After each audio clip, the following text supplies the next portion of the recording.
사랑합니다. 기독교와 사회복지 박은선 교수입니다. 이번 시간에는 우리가 인성과 역량에 대한 부분에서 사회복지사가 갖춰야 될 기본 역량 중에 하나인 대인관계 능력에 관한 역량에 대해서 고찰을 하고자 합니다. 또한 이 사회복지사로서 대인관계 능력 역량을 함양하기 위하여서 인성을 기반으로 한 관계와 소통에 대한 필요성, 중요성을 살펴보도록 하겠습니다. 우리가 사회복지사가 대인 서비스라고 합니다. 우리나라 사회복지 정책에서 가장 큰 문제가 있고 고민이 있는데요. 바로 사회복지 정책에 대해서 국민의 체감도가 오르지 않는다는 것입니다. 물론 국내 총생산과 노령인구, 정부 부채, 그리고 사회 경제적 여건에 나라별 차이를 고려하더라도 우리나라 복지 지출이 경제협력기구 회원국 가운데 그러니까 가장은 아닐지라도 최하위 수준이기는 합니다. 21세기에 들어서 복지 지출 증가 속도가 OECD 국가 중 가장 빠른 것으로 파악되지는 것을 고려한다면은 선뜻 잘 이해가 안 되는 부분 중에 하나라고 볼 수가 있는데요. 이런 문제가 무엇일까라고 생각을 한다라면은 여러 가지 이유가 있겠지만은 복지 지출의 증가에 따라서 국민의 복지 체감도가 정비례한다라는 그런 측면에서 어떤 문제가 되는 부분들이 있지 않을까라는 고민을 할 수밖에 없습니다. 우리나라 제1차 사회보장 기본 계획에 의하면은 다양화는 국민의 복지 욕구에 효과적이고 통합적으로 대응할 수 있는 생애 주기별 맞춤 제도를 설계하는 것이 미흡하고 민간 공급에서 서비스 공급을 주로 의존하여서 왜곡된 복지 형태가 발생을 하고 복지, 교육, 노동 등의 분야에 있어서 정책이 국가 조직에 따라 분절적으로 운영되어 있다라는 문제점을 지적할 수가 있습니다. 따라서 여기 이제 유엔의 세계 행복 보고서에 의하면 소득이 행복에 미치는 영향력은 약 8%에 불과하다라고 설명을 하고 있습니다. 기초생활 수준이 어느 정도 충족되면 행복은 소득보다 개인의 정서적, 육체적 건강과 가치관, 공동체의 상황에 의해서 영향을 받는 부분이라고 볼 수가 있습니다. 그렇다면 인간의 행복은 개인의 정서적, 육체적 건강과 가치관, 공동체의 상황에 의해서 영향을 받는다라는 것입니다. 그러면 이거는 무슨 의미일까요? 즉, 개인적 관점의 의미가 아니라 사회적 관점, 즉 우리라는 공동체 사회에서의 정서와 그리고 심리, 그리고 정서, 그리고 우리의 신체, 가치관을 정립시키는 것이 상당히 중요한 부분이라고 보고 있습니다. 따라서 복지는 개인의 산물이 아니라 사회의 산물입니다. 따라서 복지의 출발점은 인간 개개인이 갖고 있는 개별적 문제뿐만이 아니라 사회 공동체가 갖고 있는, 직면하고 있는 그 다양한 문제를 확인하고 그것이 가정에서부터 또는 여러분들 개인 그리고 지역, 국가 전체, 세계로 변화를 시도하는 그런 기본적인 핵심 원리를 가지고 있습니다. 따라서 사회복지는 정책을 기반으로 행정을 기반으로 대인복지 체계에서 여러 가지 인간의 대인복지를 비롯한 공동체 복지가 필요함을 볼 수가 있습니다. 이것처럼 공동체성을 추구하는 우리 사회복지 같은 경우 대인관계라는 역량은 가장 인간 사회복지사로서 갖추어야 될 덕목과 역량 중에 기본이라고 볼 수가 있습니다. 다음 한번 질문을 보겠습니다. 인간은 태어나면서부터 어머니와 함께 하려는 본능을 가지게 된다. OX 퀴즈입니다. 한번 여러분들이 생각을 해보시기를 바랍니다. 두 번째, 모든 인간은 인간관계 속에서 살아가야 하는 존재라는 것을 행동 동기 발생적 측면에서 설명할 수 있다. 세 번째, 대인관계가 좋지 못한 사람은 불안과 고독 속에서 불행한 삶을 살아가게 된다. 네 번째, 건강한 대인관계를 형성하기 위해서 확실하게 서로에 대해 잘 알고 있어야 한다. 여러분들 질문에 대한 여러분들만의 OX를 한번 표기를 해보시길 바래요. 5번째, 현대의 모든 대인관계는 공유적 대인관계라고 할 수 있다.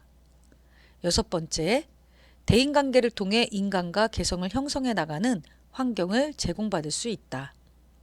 7번째, 1차적 대인관계란 친인척 관계로 출발된 혈연이나 지연 관계로 맺어진 관계이다. 이렇게 7가지 질문을 드렸습니다. 여러분들 답변을 어떻게 내리셨을까요? 한번 다 같이 풀어보도록 하겠습니다. 인간은 태어나면서부터 어머니, 즉 자기의 보호자, 주 양육자와 함께하려는 본능을 가지는 것은 너무나 당연한 일입니다. O입니다.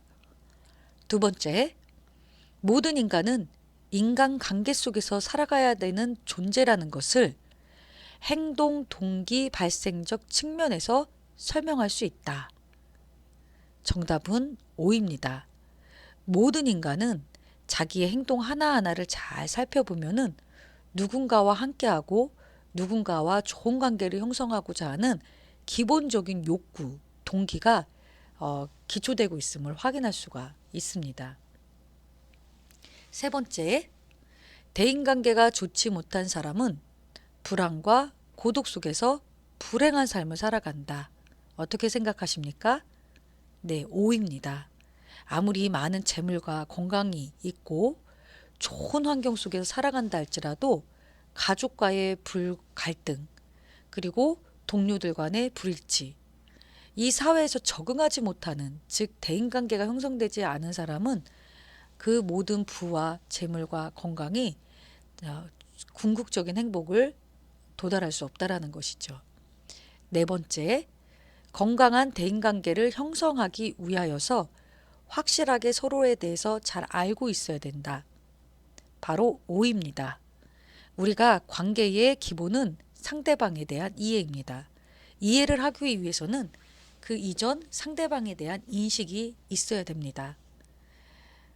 여러분들은 지금 대학생이고 20세 초반이고 사회복지를 공부하는 학생이고 왜 사회복지를 공부하려고 하는지, 그리고 내가 추구하는 가치는 무엇인지, 삶의 목표는 무엇인지, 이런 것들을 잘 서로 인식을 하고 이해가 될 때 좋은 관계가 형성될 수 있다는 것입니다. 따라서 이해와 인식은 관계의 기본적인 전제 조건이라고 볼 수 있겠습니다. 5번째는 현대의 모든 인간관계는 공유적 대인관계다. 어떻게 생각하십니까? 여기에서 공유적 대인관계에 대해서 설명을 드려보면은 바로 상대방에게 서로 감정, 정서, 관심사, 고민, 가치관, 성격, 행복, 활동들을 공유하는 것을 의미합니다. 이런 공유적 관계가 잘 형성이 되었을 때 서로 관계를 구축하고 있는 각자가 상대방의 행과 불행에 대해서 각별한 관심과 책임감을 느끼게 됩니다. 또한 서로 주고받는 양에 대해서 호혜성의 원칙이 무시되고 또 초월적인 관계가 형성이 되어서 때로는 가족이지만 가족 안에서도 친구 같은 그런 마인드가 형성이 되기도 하고, 나의 친구이지만 가족과 같은 관계가 형성이 될 수가 있습니다. 따라서 우리는 하나라고 지각하는 관계를 공유적 관계다라고 봅니다. 대한민국 국민, 우리가 대한민국 국민을 하나의 가족 체계로 보고 있죠. 우리라는 특별한 의식이 외국에 나간 이민자들이라든가 또는 외국에서 잠시 생활하고 있는 사람들은 이러한 감정들을 굉장히 깊이 공감할 것이라고 생각이 됩니다. 따라서 5번째 같은 경우 현대의 모든 대인관계는 공유적 대인관계라고 하였을 때 이상적인 부분들이 반드시 있으나 그렇지 못한 부분들은 있다라는 것입니다. 모든 사람들이 다 가족 같고 모든 사람들이 나의 친구 같지는 않은 부분들은 확실히 있습니다.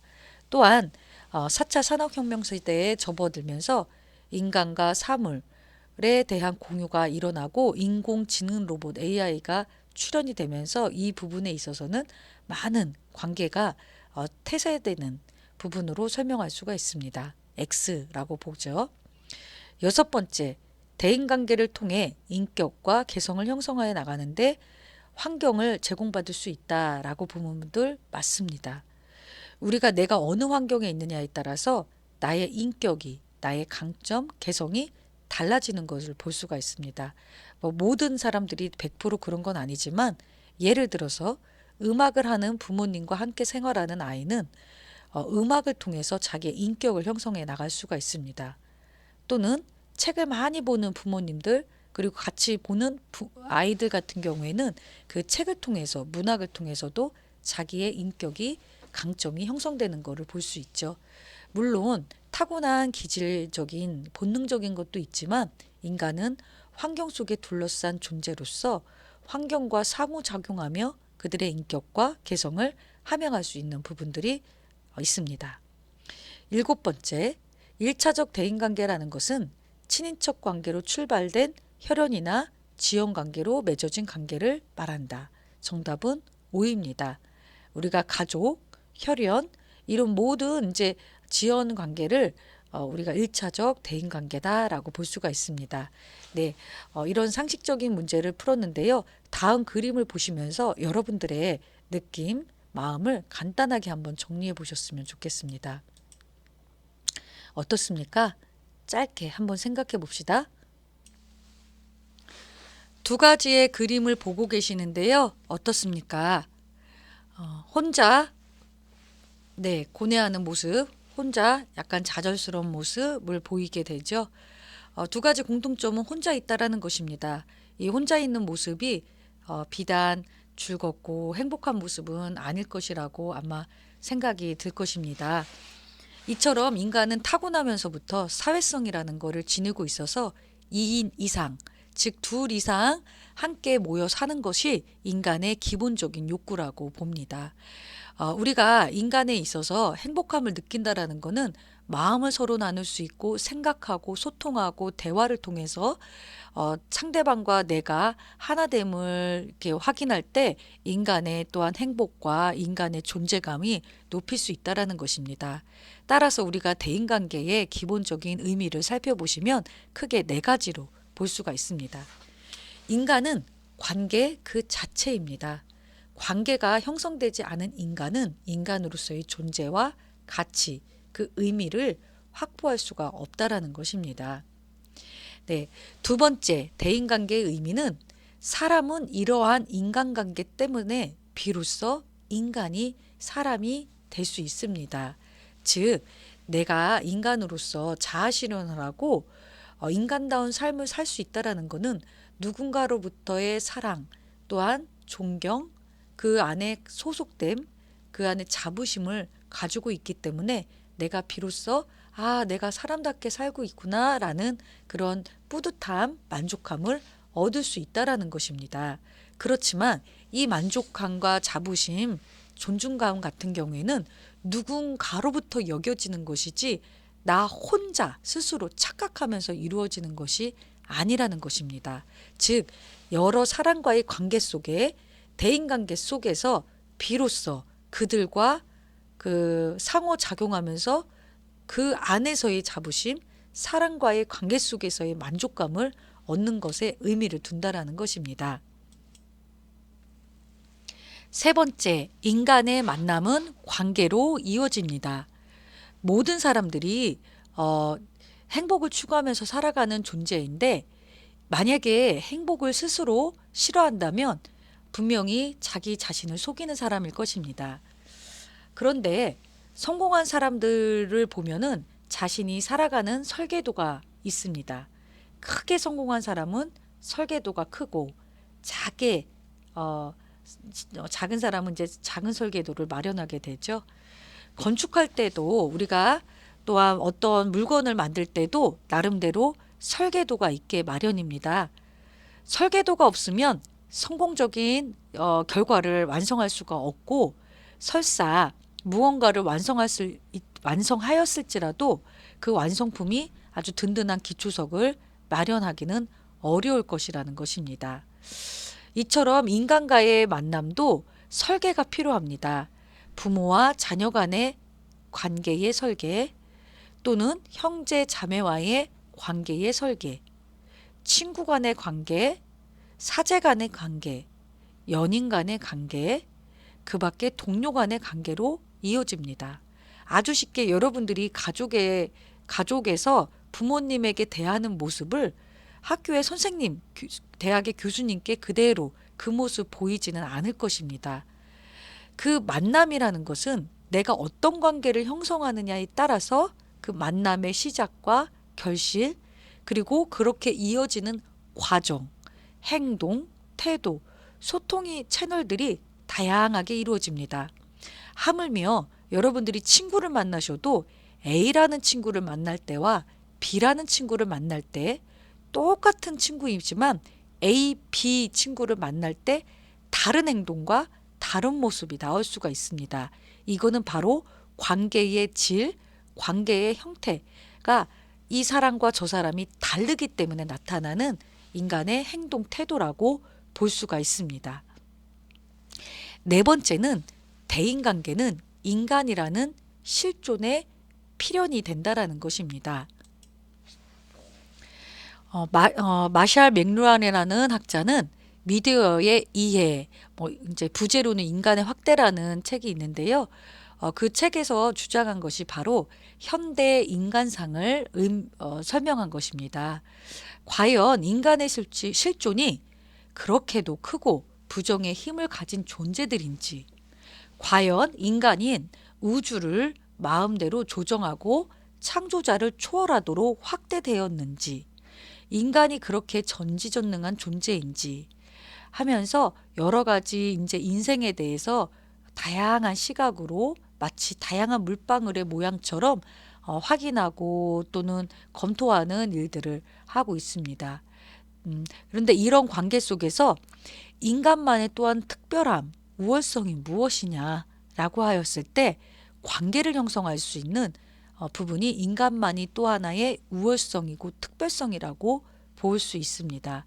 우리가 AI가 출현되고 있는 이 시점에서 인간과 그리고 기계의 상호작용이 많이 일어나고 있는 현실입니다.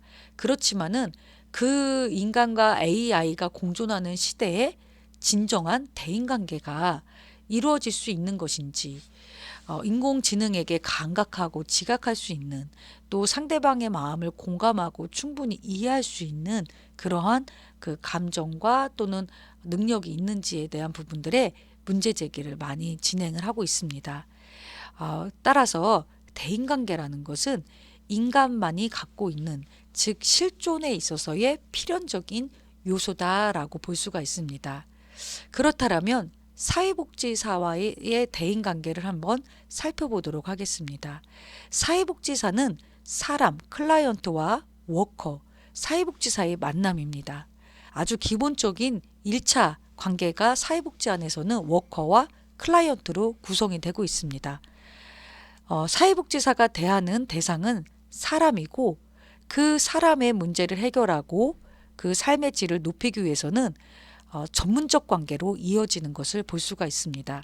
전문적 관계라는 것은 그럼 일반적 관계하고 반대되는 개념으로 상호 간에 해결해야 될 목적을 가지고 공동의 목표를 해결하고자 만난 관계를 전문적 관계라고 합니다. 인간의 문제, 클라이언트의 문제를 해결하기 위해서 대인관계를 형성하지, 그냥 일반적, 그냥 사람과 사람과의 좋은 관계를 형성하고자 사회복지사가 클라이언트를 만나는 것이 아니라는 것입니다. 따라서 이러한 이제 특성을 보았을 때 사회복지사에게 대인관계 역량이 얼마나 중요하고 그리고 큰 덕목인지를 우리가 확인할 수가 있습니다. 에릭 프롬은 인간은 행동 동기 발생적 측면에서 모태를 떠난 후 어머니를 찾을 수밖에 없는 본능을 가진 존재다. 인간관계 속에서 살아가는 존재다라고 이야기를 하고 있습니다. 따라서 어머니를 찾을 듯이 모든 우리가 관계 속에서 사람을 찾고자 하는 것이 인간의 행동 동기, 즉 본능의 동기다라고 볼 수 있다라는 것입니다. 예, 다음으로 한번 또 다른 그림을 보도록 하겠습니다. 네, 어떠십니까? 앞에서 우리가 그림을 하나 보았었죠? 예, 요 그림과 요 그림을 한번 대비해서 살펴보도록 하겠습니다. 인간의 행복이 혼자 있을 때보다 둘 이상 긍정적 관계를 형성하면서 일어날 때 인간의 행복이 달라진다는 것을 우리가 확인할 수가 있습니다.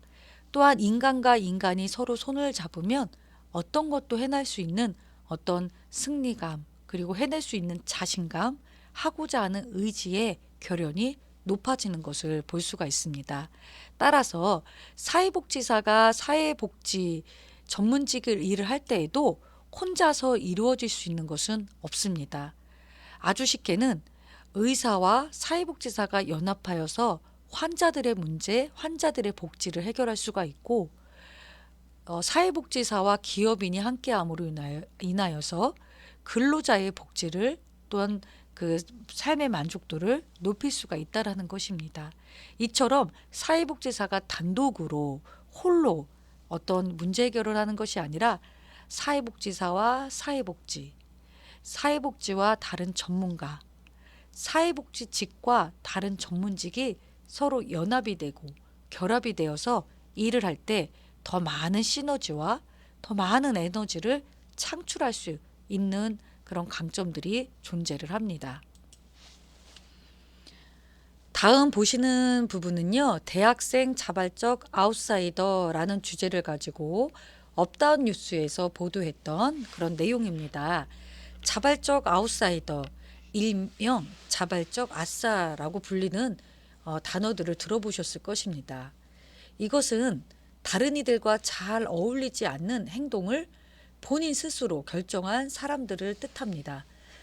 주로 대학에서 쉽게 찾을 수 있고요. 자발적 아웃사이더들은 학과 행사에 참여하지 않고 혼자 밥을 먹는 등 다른 사람과 관계를 맺지를 않습니다. 알바몬이 대학생 889명을 대상으로 조사를 하였습니다. 여기에서 전체의 45.8%가 자발적 아웃사이더 생활을 하고 있다고 답을 했습니다. 또한 학년이 올라갈수록 이 자발적 아웃사이드가 증가가 됐고, 전공별로는 뭐 경상계와 법학계 학생들이 더 많은 것도 확인이 되었습니다. 보시면은 1학년은 38.5%인데 2학년은 42.5%, 3학년은 51.1%, 4학년은 54.3%, 학년이 올라갈수록 이런 생활들을 더더욱 진행시키고 있었습니다. 자발적 아웃사이더들이 여러 가지 이런 것들을 택하는 이유들이 분명히 있을 것입니다. 자발적 아웃사이더를 생활하고 있는 우리 대학생들 중에서는 친구들과 시간을 줘서 밥을 먹는 것보다 혼자 먹으면 시간을 더 효율적으로 사용할 수 있어서 좋고, 학과 행사 등의 참여를 강요해서 이런 것들에 대해서 뭔가 눈총은 받지만 그래도 각종 행사에 강제로 참여하지 않았고 상관하지 않은 부분들에 이점이 있다라고 대답도 하였습니다. 또한 사람들과 관계가 형성이 되면 권태기가 오고 거기에 시간과 감정을 소비함으로 인해서 지칠 수 있다라는 그런 의견을 제시했습니다. 뭐 서서히 우리 대학생들의 어떤 가치관도 변화가 될 수 있는 부분인데요. 처음에 이제 혼자 밥을 먹으면 이상하게 불쌍하게 자신을 보는 사람들이 많았지만, 지금은 워낙에 이런 학생들이 많다 보니까 크게 눈치를 보거나 신경을 쓰지 않아서 뭐 좋은 부분들도 있다고 하였습니다. 이런 자발적 아웃사이더가 하나의 우리나라 문화로 자리 잡아 가는 거에 대해서 한 전문가는 자발적 아웃사이더 증가가 문제되는 것은 아니지만은 불필요한 관계들을 맺지 않은 것은 바람직할 수 있겠지만은 사회적으로부터 계속 자신을 배제하다 보면은 결국 사회에 고립이 되고 도태되는데 이 고립된 사람이 과연 행복을 누릴 수 있을까라는 거에 대해서 의문을 제기한다라고 설명을 하였습니다. 우리가 이제 기독교 사회복지 속에서 대인관계를 배우고 우리 대학 생활에서의 대인관계도 살펴보셨는데요. 기본적으로 대인관계는 우리 대학을 다니면서 충분히 함양하고 개발할 수 있는 부분이기 때문에 우리 학생들이 사회복지사로서 대학을 다니는 동안 관계 능력을 향상을 시키고 개발하는 시간을 갖기를 기대합니다.